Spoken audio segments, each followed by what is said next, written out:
Nobody invited me to do any of these. No press trip, no brand deal, just me looking around and saying, I need content. And perhaps this could be something I could work with. Maybe I could make an episode out of this. Turns out they were more like segments. So once I decided to deep dive into this venture of making my own self-produced travel show with no budget other than using the funds I invested, I needed to feed the beast. I needed content, and you can't always wait for a press trip. This is the entrepreneurial spirit of the show, the same energy as when I built that NBA show from my 1-bedroom condo. Remember that? So as events were coming to the city that I lived in, I'd reach out and see if I could get at least a media pass or tickets. And because I still was technically a media member, they often granted that to me. Working freelance here and there at the time, I could get access. So last episode, we talked about press trips and the deliverables that are required for that. It's investment of thousands of dollars for the host, so you need solid deliverables. Well, typically for local events, the lift is lower. It costs them almost nothing just to let you in and experience it. Especially if you're already there in the city, all they have to do is let you in. They don't even have to pay for travel. And of course, they want press as an exchange. And sometimes even just a shout out on social media is sufficient. The lift is lower and so is the expectation, generally. So in this rewatch, we're going to 3 experiences. This one is called Slide the City. I called out my friend Burkita, who was actually the field producer that I hired for the Hilton Head episodes, and one of my good friends that I went to high school with, who happens to live in Georgia as well. Let's watch Slide the City. Ready? Go.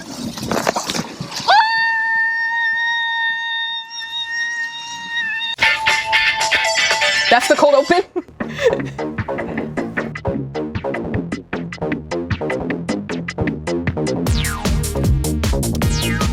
Who says playing with floaties is just for kids? Well, did anyone really ever say that? Are you ready to get your life? Are you ready to get your life? If you thought your slip and slide days were over just because you were over the age 8, well, think again, people. Talk about stepping up the adventure. These crazy cats put nearly an 800-foot slide in the middle of the city. And you know, I'm totally here for that. Slide the City is on a national tour and they're taking all prisoners. If you're a prisoner of fun, rolling out massive water slides right down your main street is their specialty. You need water shoes, something that you don't mind getting wet in. Look at the nice little bottle, Peter. And then, of course, a little Slide the City float. They'll provide you with a tube, but you can also bring your own floats, like these people. They're not playing around with this. A wristband gets you in, and you can pay for unlimited rides or just one. But why would you do that? Okay, here we go. They're pushing me ahead. Let's go.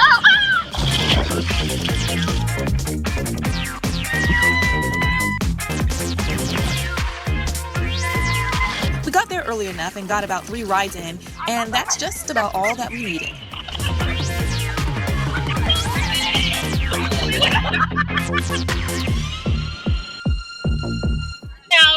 Man down. Okay, let's try it again. That was a little anticlimactic. Then we have to stop in the middle. Here we go. Ow! It was more like bumper cars, but eventually I learned the tricks. Which side had the most water, getting pulls from the staff, and lifting my feet in the air to go as fast as I can. Okay, so it was totally fun, but not for the reasons that you think. It was the shenanigans that happened in between, losing shoes, stopping in the middle, crashing with everybody, but it was totally fun. Woohoo! That was just a fun little segment.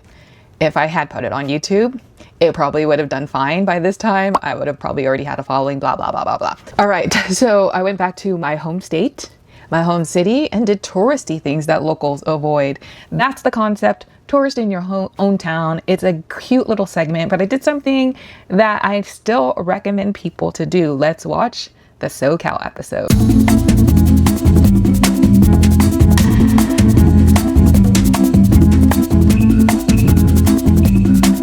LA is such a great vacation destination. Everybody in the world knows that. But when you're a local, when you live here, you never really make your way to some of the tourist attractions, besides Disneyland and the beach. But other than that, you're missing out. Here's a list of some touristy things that locals should do in LA. Number 1, take a Hollywood bus tour. But not just any bus tour. TMZ! That's right, the TMZ bus tour. Oh, you know what? Okay, we gotta get this t-shirt thing straight now. Over the Hollywood Hills and through the celebrity-filled woods, this tour is for the pop culture fanatic. So apparently the Hollywood In-N-Out is the one where all the celebrities hang out. A dose of obscure fun facts about Tinseltown's elite that you never knew you wanted to know. Fun fact, Hollywood Police Department has a privacy policy, so they never release the mugshots of celebrities or regular people or anyone. Wait, that is... I forgot all of this. Sighting, then the tour guide turns into paparazzi and sends the footage into the show.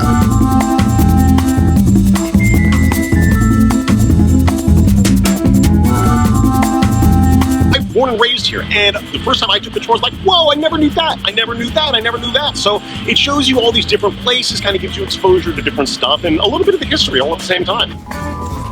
He summed it up. Number 2, go check out Madame Tussauds Wax Museum. And I mean Madame Tussauds, not the other wax museum that's on the same street just a few blocks down. So I've never been here before. It's so funny. Oh my goodness, the paparazzi's here for me. There are 19 Madame Tussauds worldwide. What we try to do is give guests, tourists that visit a different city something different to see. So when you come to Madame Tussauds Hollywood, you should feel like you're stepping into Hollywood. I love it because they're not a museum, so they don't mind a little cosplay. We want people to come in, get up close and personal. We're not a museum. We say touch, we say do, we say bring your selfie sticks and have some fun. That's what we're about. So this part is called A-List Party, and so you can see that we're in good company here. Demi Lovato, we have Rihanna, Selena Gomez is the newest one who came to the party, besides me and you. There's over 130 figures.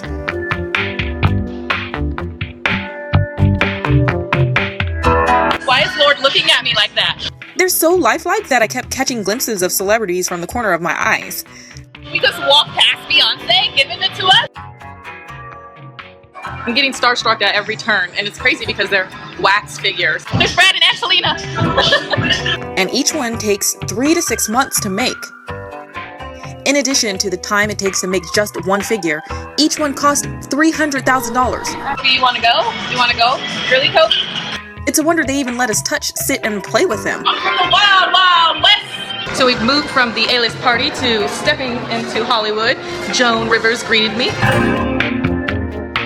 Expect to spend a couple hours here. Really, you should take your time. And take as many selfies as you want, because you never know who will make an appearance. And we're very fortunate that today is the day that we celebrate Queen Elizabeth, Her Royal Highness Queen Elizabeth II, you curtsy. as the longest reigning British monarch. Right. And so we brought the royals here to give everyone in LA an opportunity to come and meet the royal family. I'm just going to pause quickly right there just to see, this was 2015 still, I think, 2015 or 2016, and who is relevant 10 years later from that wax figure, right? Like, there's still so many celebrities that you're like, wow, they've been going for 10 years, and then there's some you're like, ooh, what happened? Like, I'm not going to call out people, but you saw it. The Chinese theater is literally right outside Madame Tussauds. And so is the Walk of Fame.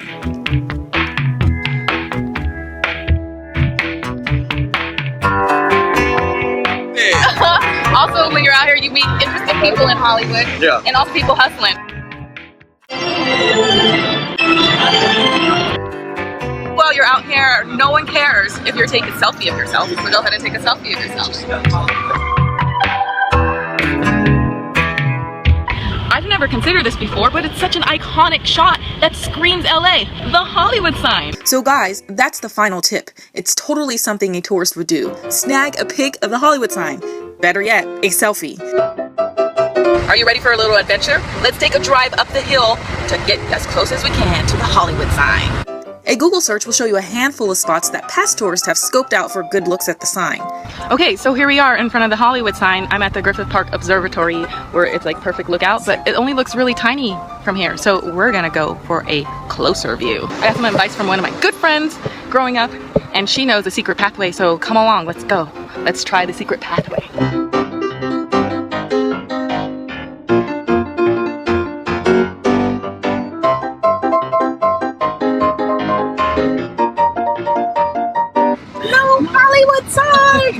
The problem is, That looks like we're closer, even though we're further because we're down. Although many local friends have been there before, It got really narrow. no one knows exactly how to give directions to there. This is an 18-point turn. I don't know why I'm afraid of the rich people. I feel like they have cameras on all of their property. It's like our last hurrah before we have to go. Okay, so we didn't get as close as we wanted to, and I had to settle on this shot behind me, but there are ways to get pretty close to the Hollywood sign, and maybe on my next venture out here, I'll do that.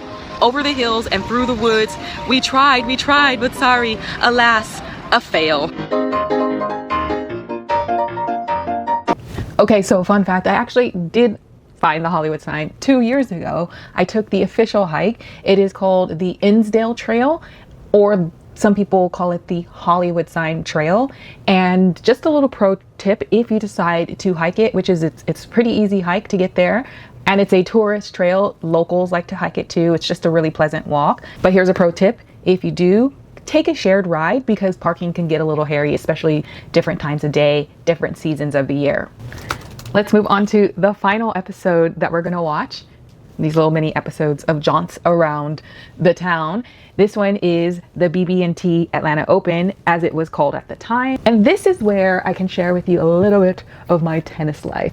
I started playing tennis about 15 years ago and became obsessed. It is the #1 way that I work out. If I could make a life where I just play tennis and work in tennis, that would be the life I would choose above everything. So this is a blending of my tennis life and the travel show and the moment they collide. Because remember, I'm trying to find content here, people. And so using my access to the media, I got a media pass. But just a note, remember, I told you about my early life. I was already on the list for getting some of these sporting events because the early part of my career, the bulk of my career, was as a sports journalist. But here, I'm not just covering it. I love tennis, and that changes everything. Let's watch this episode. I think it's 95 degrees out, and it's way too hot to be doing TV out here. That was like a 30-minute match. I can't stay out in the sun all day with that. Oh man, I just discovered something.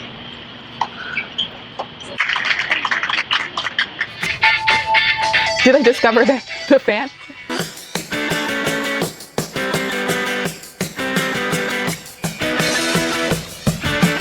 Oh, I missed this tournament. They no longer have it. You see, it's right in the middle of Atlanta, you guys. They had it in an area called Atlantic Station.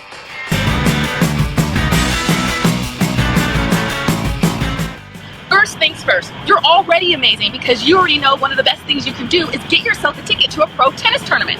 In the middle of Atlantic Station in Midtown Atlanta, Georgia, the BB&T Atlanta Open hosts the top tennis players on the ATP World Tour. It's a part of the US Open Series. Yup, leading to the Grand Slam in New York. There's always tons of vendors selling things, food, souvenirs, and there's always activities for the kiddies.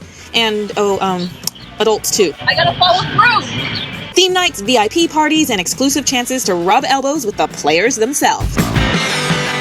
Come on, this is pretty special. I've been personally invited to a luncheon with the Bryan Brothers. Okay, well, it's not a personal luncheon, but come on, let's go check it out.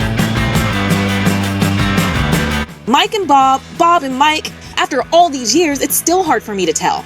Okay. All the time. Mike and Bob. Bob. Okay. Well, Mike's wife Lucy can certainly tell the difference. Not a good. If you follow pro tennis, you'll know that the Bryan brothers are not just famous because of their identical faces, and they're not just famous because of their chest bump. These guys are the winningest doubles players in the history of the sport. Combined, they have over 200 titles, and they've held the world's #1 doubles ranking jointly for 422 weeks. Yeah, they're kind of a big deal. So, at an exclusive ladies' luncheon, the twins indulged some fans in a playful Q&A. Talented chess originator. Oh, and it was hosted by their father, the always colorful Wayne Bryan. How often do you guys get to interact with fans that up and close and personal? Quite a bit. You know, these tournaments do a good job of doing a lot of promotional events. Like ladies' day luncheons, kids clinics. So it's fun, especially in the States where we get great crowd support. Food, laughs, and yeah, the selfies. The brothers were happy to oblige. So how fun is it for you, like, to take a break? I mean, because you guys gotta get your games with picks on, and like, how fun is it? No, and it's really cool to meet these nice people. They're huge tennis fans, and it makes us feel good that they're big fans of us, and just to interact with them, take some pictures, sign a few posters or whatever, and if it can make their day, that makes us happy. Plus, they know more stats than you, right? They do, yeah, they do know.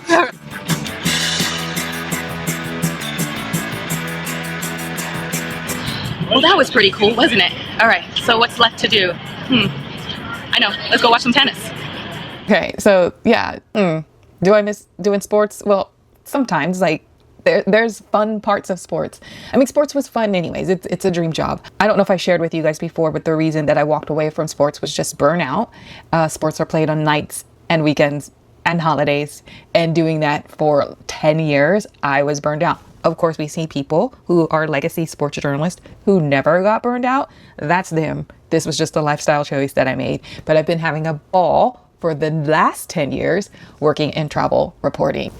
Okay, so we are at the part of, is it still open? Well, Slide the City, the company went bankrupt and stopped touring. That was such a fun event, such a disappointment. I would definitely do that again if somebody picks it back up. I hope I'm on the email list because I definitely would do that again. Madame Tussauds Hollywood, yes, of course it is. The Hollywood sign, I told you about the hike, definitely add it to your list. The TMZ tour is, if you're going to do a city tour of LA and you love pop culture, nothing beats it, hands down. The BB&T Open rebranded to the Atlanta Open, and unfortunately in 2024 it was the last one I was able to go, and they stopped doing that pro tennis tournament in the city. A new one just cropped up, et voila, there we have it. All right, next time we go to Colorado and we really test my limits as an outdoor girly.